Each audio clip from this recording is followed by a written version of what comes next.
welcome to Strategy Saturday. I'm Charles Carrillo, and today we're breaking down ratio utility billing systems, or RUBS, and why it's one of the most common ways landlords split utility costs, especially in older multifamily properties. So over the years, I've owned and rented out apartments with and without RUBS. I've also lived as a tenant in both. And RUBS is a system of distributing the cost of utilities, usually water and sewer, based on a combination of several factors. Now, since the 1980s and the 1990s to the present day, most multifamily properties constructed here in the United States have been equipped with submetered utilities. However, older multifamily properties are less likely to have submetered utilities. Every property that I've invested into has always had submetered electricity, which I feel is mandatory for 12-month rental properties. And if they had gas, it was also submetered. But on older properties, it is very common to include the water and sewer in a tenant's rent. So the idea behind RUBS is to divide the actual cost of utilities between all tenants using a specific predetermined formula.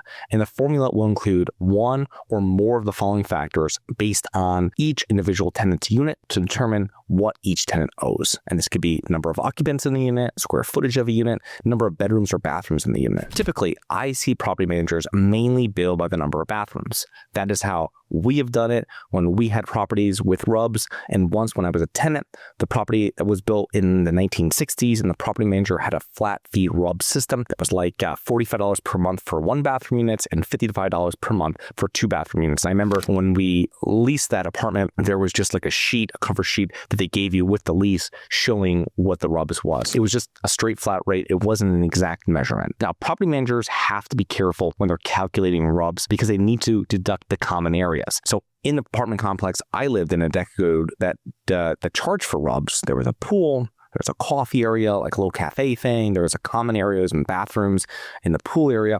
And all the water usage for these amenities had to be deducted before the remainder was split among the tenants. And there are strict regulations around charging and overcharging tenants for utilities, so you have to be very careful. I would always work through a property manager that's well-versed in your area before instituting RUBS or even thinking about them. Now, I believe that the apartment complex I lived in undercharged for the true cost of RUBS per unit to ensure that there was no chance of overbilling. Now, instead of splitting the bill exactly, adjusting whatever unit owned regularly, they simply charge a flat fee based on the number of bathrooms each unit had. For properties that want to be more exact, they need to spend the time dividing the bill per unit and individually billing each unit.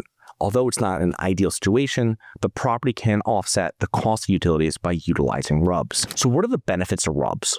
Well, property owners are able to recover a significant portion of utility expenses. No upfront costs are really the main benefits of RUBS. Unlike submetering, landlords do not need to invest a large amount of money into implementing RUBS. Some property managers might cite conservation as a benefit of RUBS, but let's be honest, the property owners don't want to foot the entire utility bill themselves.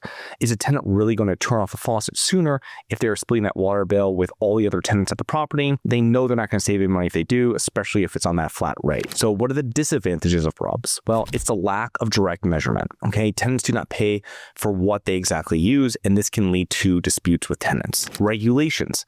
Property managers have to be aware of local laws and regulations regarding RUBS before implementing them, and it is a rent increase.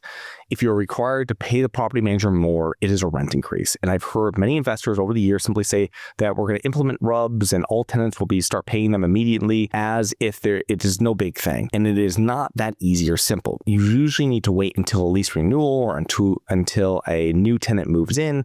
And if a tenant was paying $1,200 a month for rent, and after RUBS, they're now paying $1,270 a month for rent, that is a 6% rent increase. No matter how you want to explain to tenants, they're paying 6% more. I don't like RUBS personally, and I try to avoid having them at properties that we are investors in. And the last time we had RUBS at a property, we invested funds to submeter it, and it was well worth it. Submetering has an upfront cost, usually of a few $100s per unit, but once installed, a third party handles all the billing and service for your tenants. The service charges your tenants the administration fee of a few dollars per month and their actual water usage. Property managers can now offset all their tenants' water costs without having to explain, bill, or collect additional funds from them because it's going through a third party. Furthermore, water costs increase regularly. And if you implement RUBS via a simple flat fee and then water rates increase, you need to consistently adjust the RUBS fees accordingly. If you implement submetering, this increase is all handled by the submetering service. So as a side note, when we had a property, it was in Tampa and it was on RUBS. And I remember this a few years back, it was a pretty sizable increase in the cost of water. So that's when we were saying like, no more RUBS, we're going to invest the money, and we spent it over like a year plus. We put them in right away and we don't charge for them, the new submetering. And then as tenants move out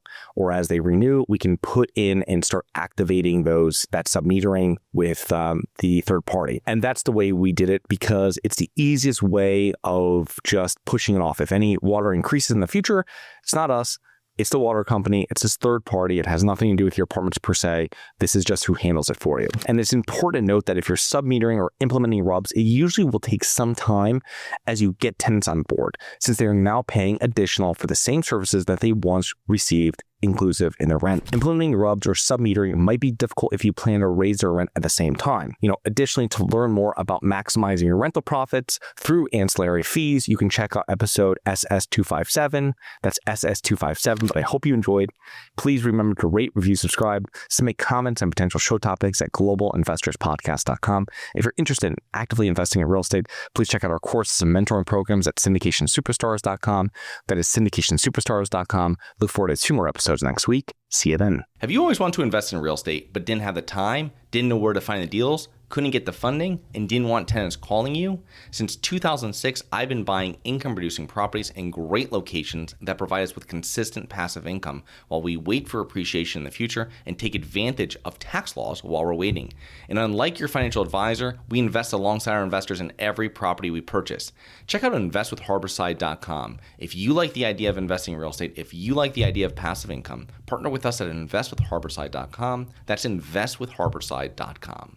Nothing in this episode should be considered specific, personal, or professional advice. Any investment opportunities mentioned on this podcast are limited to accredited investors. Any investments will only be made with proper disclosure, subscription documentation, and are subject to all applicable laws. Please consult an appropriate tax, legal, real estate, financial, or business professional for individualized advice. Opinions of guests are their own. Information is not guaranteed. All investment strategies have the potential for profit or loss. The host is operating on behalf of Syndication Superstars, LLC exclusively.